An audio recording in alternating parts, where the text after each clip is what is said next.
ফের বীরভূমে নানুরে তাজা ৩০টি বোমা উদ্ধারে চাঞ্চল্য। হাতে গোনার মাত্র কয়েকটা মাস শুরু হবে বাংলার বিধানসভার ভোটযুদ্ধ। তারই মাঝে বীরভূমে বেশ কিছু জায়গায় বোমা উদ্ধারে জেলা জুড়ে চাঞ্চল্য। ফের আজ নানুরের মোহনপুর লোকালয় থেকে ৩০টি তাজা বোমা উদ্ধার করল নানুর থানার পুলিশ। এদিন পুলিশ সূত্রে জানা গেছে যে মঙ্গলবার বিকালে নানু থানার গোপন সূত্রে খবর পেয়ে মোহনপুর গ্রামের বিভিন্ন জায়গায় তল্লাশি চালিয়ে গ্রামের একটি পরিত্যক্ত বাড়ি থেকে নতুন বালতি পড়ে থাকতে দেখে পুলিশ। তা দেখে পুলিশ সন্দেহ হতে ওই বালতি ঢাকনা খুলতেই বেরিয়ে আসে তাজা বোমা। পরে সেই খবর ছড়িয়ে পড়তে এলাকায় চাঞ্চল্য ছড়িয়ে পড়ে। এত বিপুল পরিমাণে তাজা বোমা কারা কি উদ্দেশ্যে মজুত করেছে তা তদন্ত শুরু করেছে নানুর থানার পুলিশ।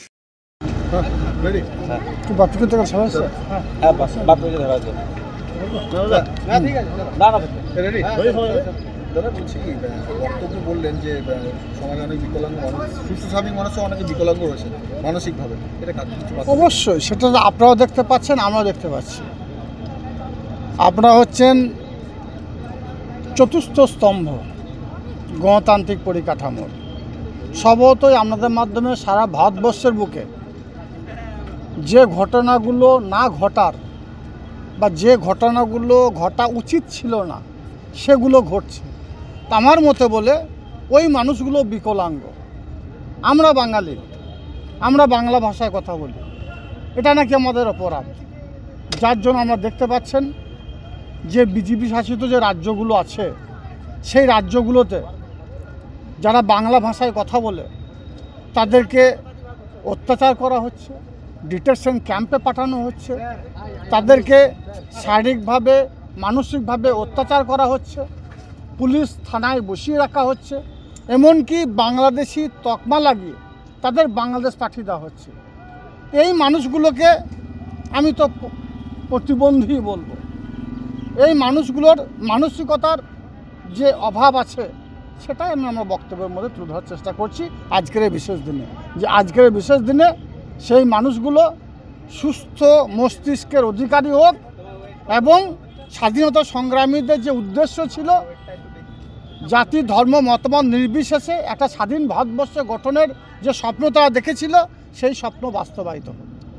সোনালী খাতুন দীর্ঘদিন পর ফিরতে চলেছে, এটা কতটা আনন্দের এবং কতটা নৈতিক জয় বলে মনে করেন? দেখুন, সোনালী খাতুনকে কারা বাংলাদেশ পাঠিয়েছে আমার থেকে আপনার বেশি জানা আছে।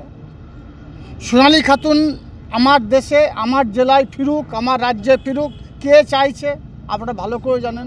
তৃণমূল কংগ্রেস দল, মাননীয় মুখ্যমন্ত্রী মাননীয় মমতা বন্দ্যোপাধ্যায় এবং আমার দলের সেনাপতি অভিষেক বন্দ্যোপাধ্যায় তার প্রয়াসে সোনালী খাতুন বাংলায় ফিরতে চলেছে, বীরভূমে ফিরতে চলেছে।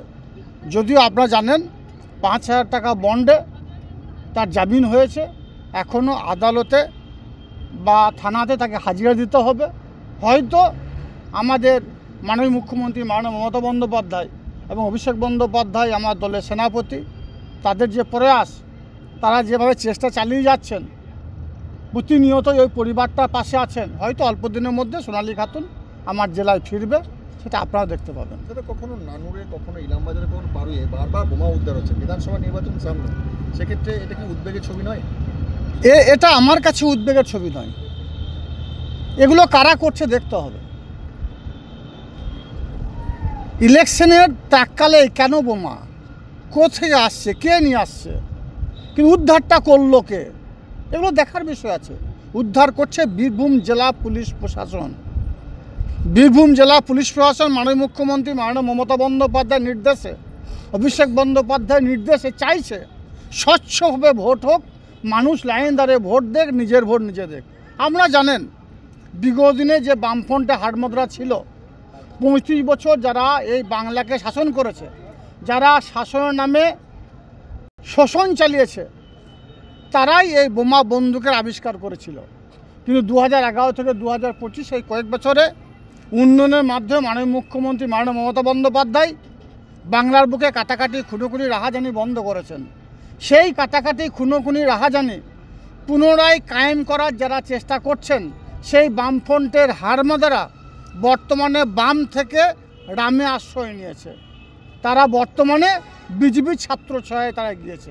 সেখান থেকেই তারা আবার চাইছে যে বাংলার বুকে তথা বীরভূম জেলার বুকে কাটাকাটি খুনোখুনি রাহাজানি হোক। কিন্তু আমরা নিশ্চিত থাকতে পারেন, বীরভূম জেলার মানুষ নিশ্চিত থাকতে পারে, বীরভূম জেলা পুলিশ প্রশাসন সবসময়ের জন্য সজাগ আছে এবং তারা বীরভূম জেলাতে যেসব বোমা বন্দুকে আবিষ্কার যারা করতে চাইছে লাভ হবে না, সবাইকে জেলের মাধ্যমেই দিন কাটাতে হবে।